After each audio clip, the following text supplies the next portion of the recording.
반갑습니다. 9월 15일 수요일 큐티 스케치 시간입니다. 오늘 본문은 사사기 19장 16절로 30절까지의 말씀입니다. 오늘 본문은 이렇게 시작합니다.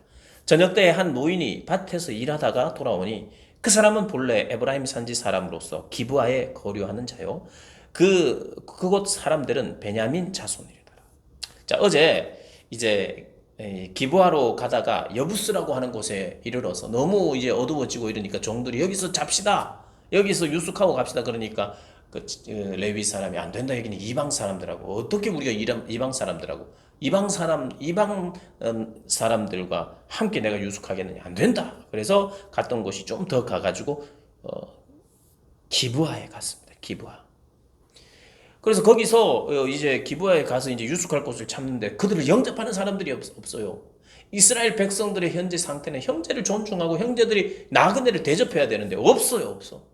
이 굉장히 큰 문제가 있는 공동체의 모습이라는 거예요. 그런데 한 노인이 일하다가 밤에 이제 어두워져서 집으로 가다가 그 사람들을 보고 그럼 우리 집에 와서 유숙하시오 하고 그들을 데려옵니다. 그래서 19절에 우리에게는 나귀들에게 먹일 집과 여물이 있고 나와 당신의 여종과 당신의 종인 우리들과 함께한 청년에게 먹을 양식과 포도주가 있어 무엇이든지 부족함이 없나이다 하는지. 그래서 그 노인은 초청하는 거예요. 그래서 그와 함께 그 노인의 집에서 먹고 마시고 있는데 그래서 마음이 즐거웠죠. 이제 갈 데가 없다 싶어서 고민하고 있었는데 한 노인이 잘 대접해 주니까 너무 마음이 즐거웠어요.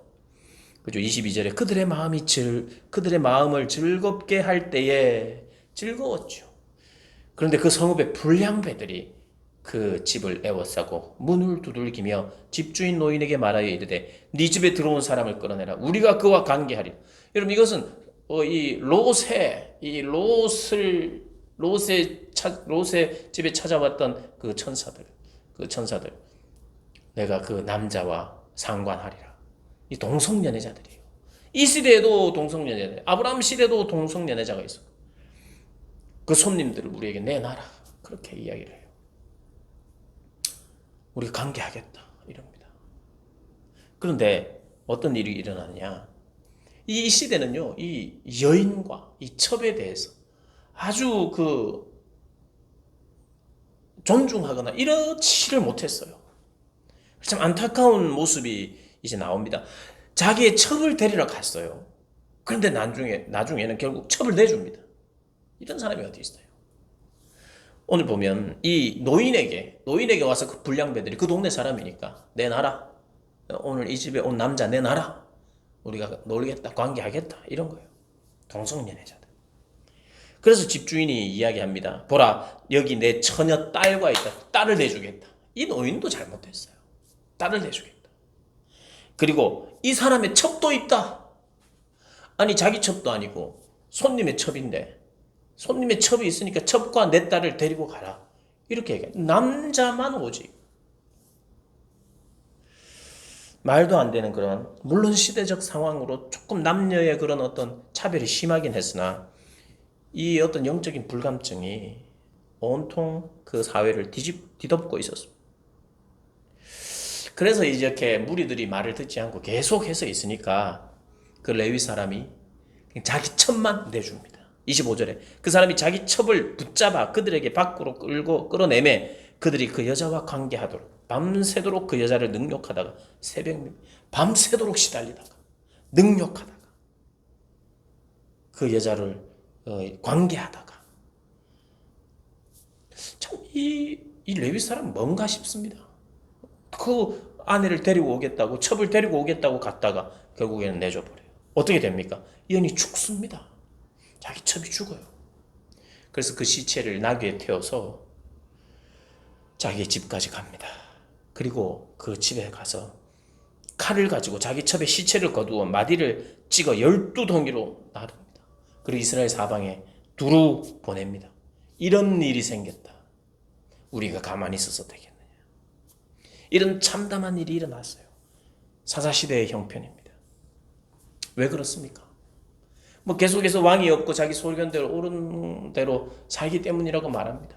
하나님의 인재가 없었고 하나님의 통치와 다스림이 없으니까요. 진정한 왕의 통치를 받아들이지 않으니까요. 말씀이 없으니까요. 이런 일이 일어나요. 그 말씀이 없으나 하나님의 백성이에요. 그러니까 말씀이 없다는 것은 하나님이 없는 백성이에요. 그냥 일반 백성인 거예요. 거기에는 하나님이 없으면요. 하나님의 통치와 다스림 없으면 세상만 있어요. 철저히 지금 이 사사 시대에는 세상만 있어요. 세상이 강력하게 드러나요. 이스라엘 백성들에게 온통 세상적 가치관으로 가득 차 있어요. 왜 그래요? 하나님의 임재와 통치가 없어서 그래요. 그리고 보면요. 자신들의 죄악을 깨닫고 뉘우치는 경우는 없어요. 근데 다른 사람들을 자꾸 판단해요. 네가 잘못했다. 종들이 여기 여부스 땅에서 유숙합시다. 잘못했어 너. 이렇게 율법에 안 맞아. 이렇게 이야기합니다. 그리고 이 불량배들이 와서 내놓으라 그러니까 물론 그 불량배들이 잘못한 게 맞아요. 그러나 더 먼저 잘못한 것은 그들의 삶이죠. 그걸 깨닫는 것은 없어요. 다른 이들의 죄악에 분노합니다.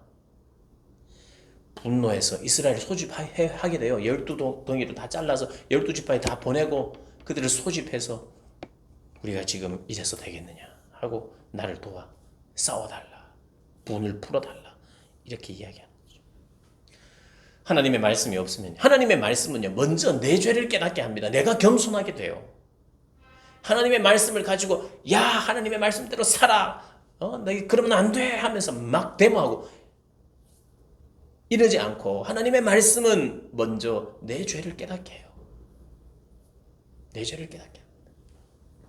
하나님의 말씀으로 다른 이들의 공분을 사도록 그들의 분노를 유발하도록 하는 게 아니라 하나님의 말씀은요. 내 죄악을 깨닫게 해요. 그러나 내 죄악을 깨닫지 못하면 상대방의 죄악만 보게 되고 그것으로 분노하면서 살게 돼요. 그게 세상에서 사는 삶입니다. 분노가 왜 일어나요? 다른 이들의 잘못, 다른 이들의 죄악 때문에 분노가 일어나요. 나의 손해 때문에 분노가 일어나요. 나의 죄는 깨닫지 못하고 처리하지 못하고 더더욱 분노 가운데 삽니다. 여러분 그래서 이렇게 생각하시면 돼요. 나에게 분노가 많은가?